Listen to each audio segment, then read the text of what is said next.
Всем привет! Сегодня я расскажу о моде Westeros Темные крылья 2.9.5 альфа-версии 3.0. Мод основан на вселенной Войны престолов с уклоном на сериал. Что же может нам предложить этот мод? В основной кампании огромная карта Вестероса, поражающая своей красотой и проработанностью деталей. На карте вы найдете Великую Стену, Королевскую гавань, оплоты, Орлиное гнездо, Драконий камень, Хайгарден, утес Кастерли. Все модельки городов узнаваемы.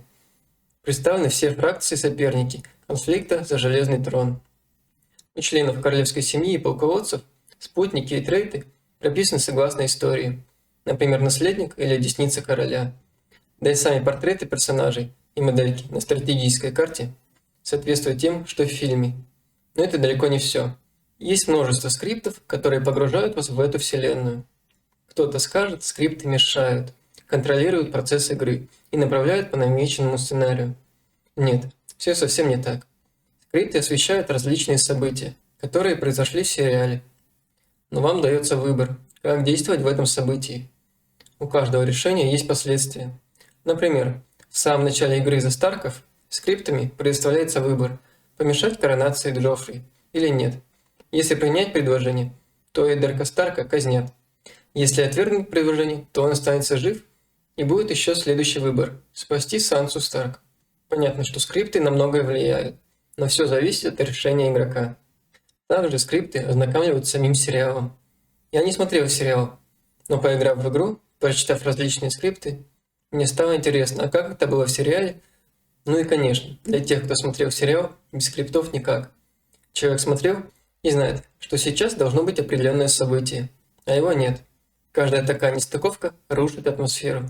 В игре нельзя играть за фракции вольного народа, одичалых, или армию белых ходоков, иные. Есть скрипты на вторжение Таргариенов и иных. Оба скрипта идут друг за другом, начиная с 130-м и заканчивая 140-м ходом. Обе фракции до этого момента бездействуют. Возникает закономерный вопрос: а где были все это время Таргариены и чем они занимались? Если я сам захочу за них поиграть, мне тоже придется отсиживаться 130 ходов? Конечно, нет. Если игрок начнет кампанию за Таргариенов, ему все-таки придется отсидеться на маленьком островке Эссос. Вообще, это должен быть материк, и не с одним городом. В данной версии это не резонно.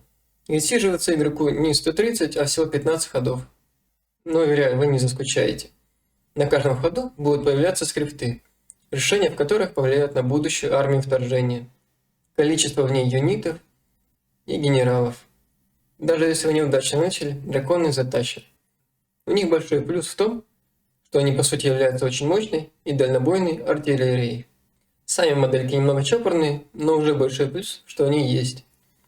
Давайте рассмотрим тактические битвы. Боевые юниты соответствуют своим аналогам в сериале. И по качеству модельки сделаны хорошо. Ланнистеры с их элитными красными плащами против Старков с их выделяющимися шлемами. Таргариены с драконами и драконьей стражей против Баратионов из королевских земель.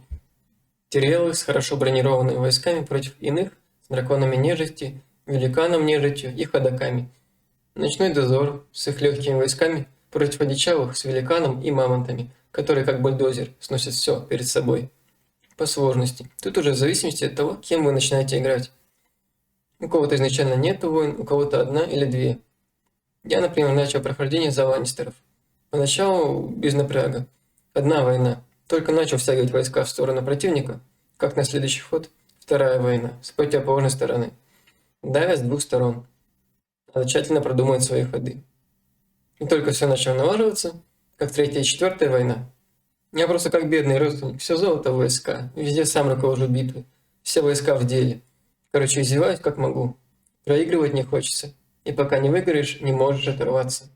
Сам мод версии 2.9.5 полностью переведен на русский язык. Он стабилен. Я играл больше 150 ходов, вылетов не было. У него простая установка. Скачал, распаковал в папку mods. Первый раз запускаем через файл setting.bat. Выбираем русский язык и одиночную кампанию. В следующий раз можно запускать через Westeros.bat. Все, можно играть. Перейдем к версии мода 3.0 альфа. Версия альфа 3.0 уже есть в открытом доступе, но это только альфа. Так что вылеты и недоработки это нормально. Русского языка на нее нету. При установке русификатора с предыдущей версии игры будет вылет еще до начала самой кампании. Ну зачем-то же разработчики выложили версию, да? Да, есть нововведение. Добавили полностью новые модели поселений на стратегической карте. Улучшили искусственный интеллект. Хотя именно эту часть надо тестировать долго. Я разницы не заметил. Переделаны скрипты. Я отыграл за Старков и Таргариена в новой версии. Скрипты остались те же, новых нету. Может, за другие фракции добавили, но их надо выискивать. Но сделали некоторые скрипты более точными. Теперь при игре за Старков в первых скриптах появилась Санса Старк, как агент. А Таргариен отдельный разговор. Сделали нормальный эссос. Теперь это целый материк с несколькими городами. Сам процесс игры за Таргариенов тот же. Первые 15 ходов проходим те же скрипты. И по их завершению есть изменения. Теперь при начале вторжения армия не сразу телепортируется и высаживается там, где надо. Она появляется сначала в Эссосе. Игрок загружает ее на корабли. На следующий ход телепорт вблизь Королевской гавани. И уже там игрок решает, где ему высаживаться. Правда, если сразу не погрузить войска на корабли, то по телепорте сами войска останутся в Эссосе, а корабли уплывут в Королевскую гавань. В общем, работы еще много. Радует то, что разработчики не бросают свой проект и хотят довести его до конца.